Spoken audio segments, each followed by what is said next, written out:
I'm not a lawyer, but child, we got Woody in court on day 106 of the YSL trial. It depends on how I wake up.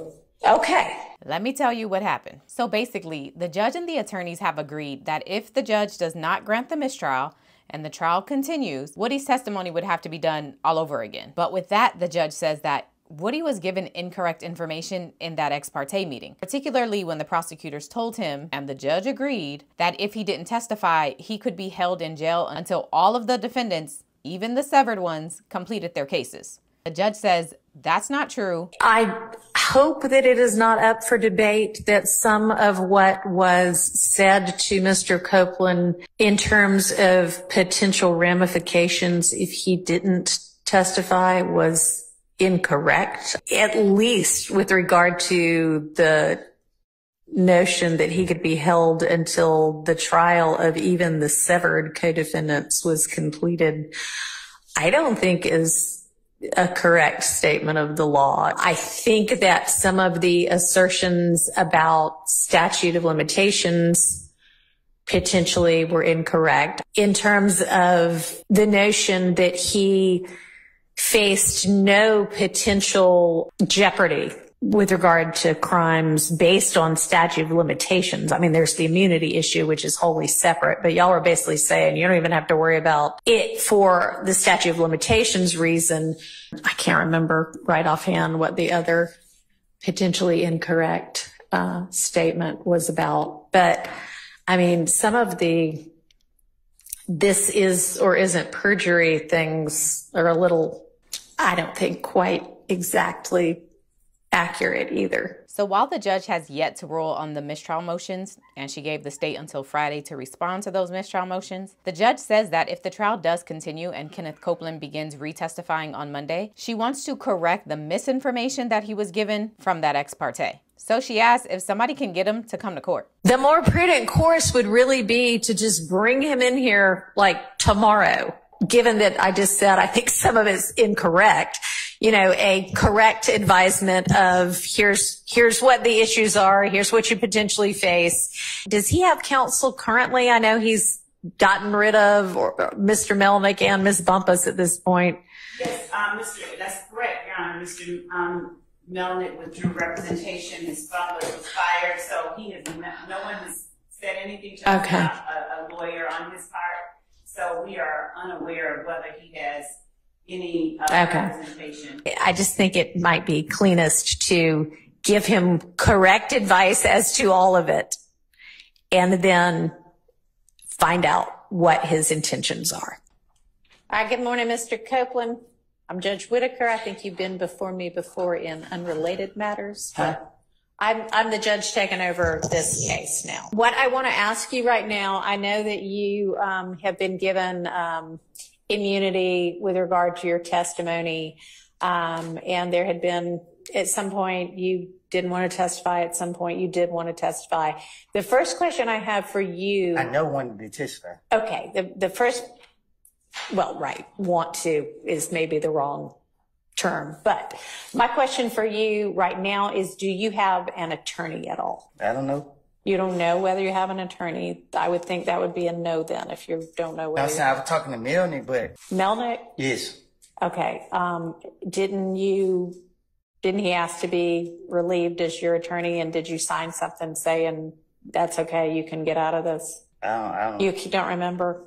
Okay. Does anybody know whether that actually occurred? I don't believe it occurred. So I never got Mr. Melnick off my case. Okay. So he's still your attorney then? I guess. Okay.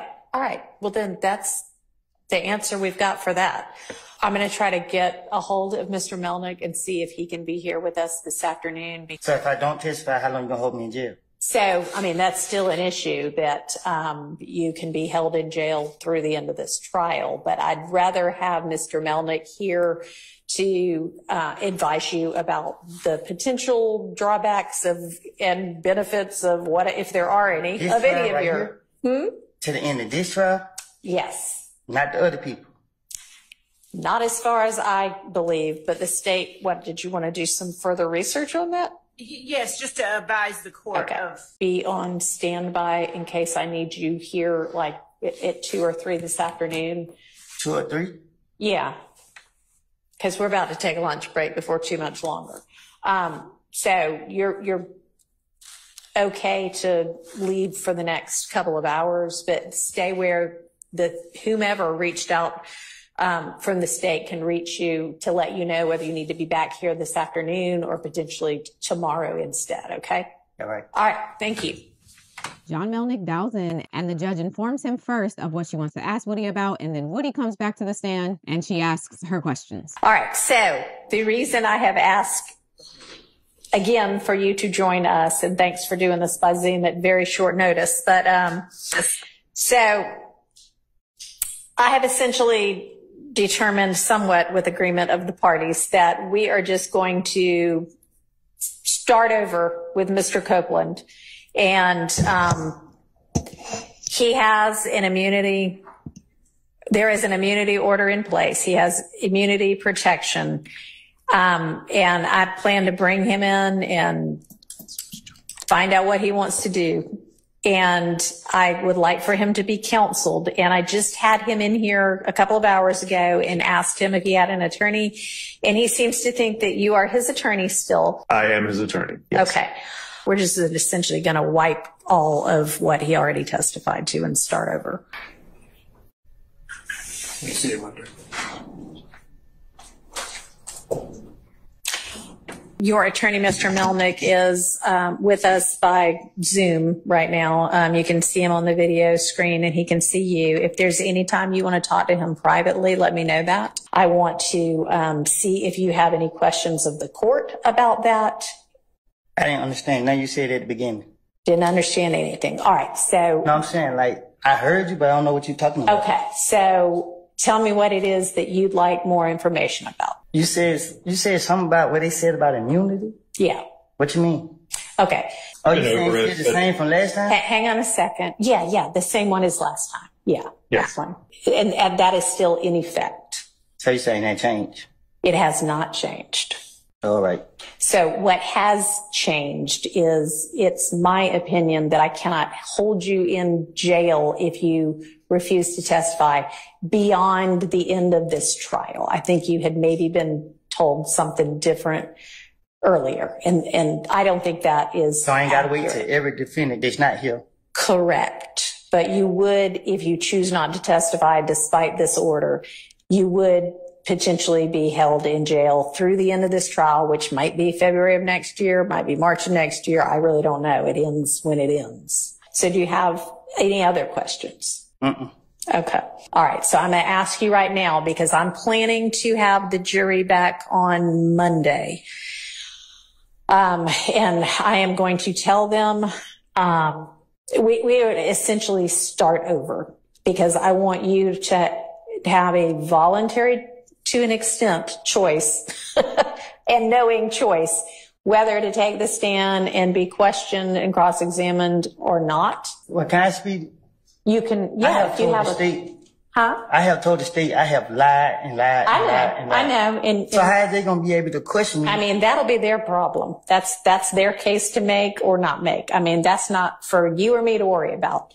So they said they're going to be able to charge me if I lie. Like when it's up to them to choose when I'm lying. Not prior. You've said you've lied and lied and lied in every, I don't know what you've said, but let's even say you've said you lied in every statement you ever gave to the police. If you get on the stand and say that again, or if you say, all right, this one was the truth, that one they cannot charge you with perjury for, because those are things in the past. What they might be able to charge you with is, I don't know, I mean, give me an example of something that you know he didn't do, and, well, maybe not. Never mind. Don't do that. Can I give you an example for what they told me? Yeah, yes. And then I'll see whether that's what I think or not. Yes. So she said that the only reason she won't lock me up, I just want to know if it still applies. Okay. She said if I do two things, if I plead the fifth and I say that I killed Donovan Thomas. Okay. She said if I don't say them two, she will not lock me up. All right. What was the first one? Pleading the fifth. Taking the fifth. Okay. Right. And you can no longer, so taking the fifth means I might say something that gets me in criminal trouble. I might give you evidence against me that you could then use against me. That's what it means to take the fifth, is say, I am not going to give you evidence to use against me to charge me. When they give you that immunity order, immune just basically means we can't do this anymore. It's like if you get an immunization, oh, I'm not going to get the measles now, right? Because I'm immune from it. So what if they don't have they facts together? Like they saying something that they don't know what they're talking about, and then they ask me about it. They can ask you about anything they want to. If in your answer you admit to a crime,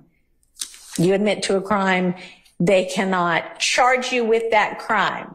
I'm asking you now, when they're like, all right, we're calling Kenneth Copeland, are you going to say, okay, ask me what you want to ask me, I'll tell you whatever I'm going to tell you? Or are you going to say, nope, I don't care if you throw me in jail, I'm not saying a word. I am not getting on the stand. It depends on how I wake up. Okay.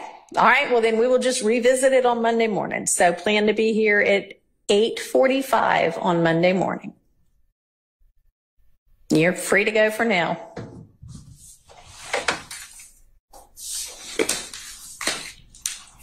So the chaos returns on Monday at 8:45.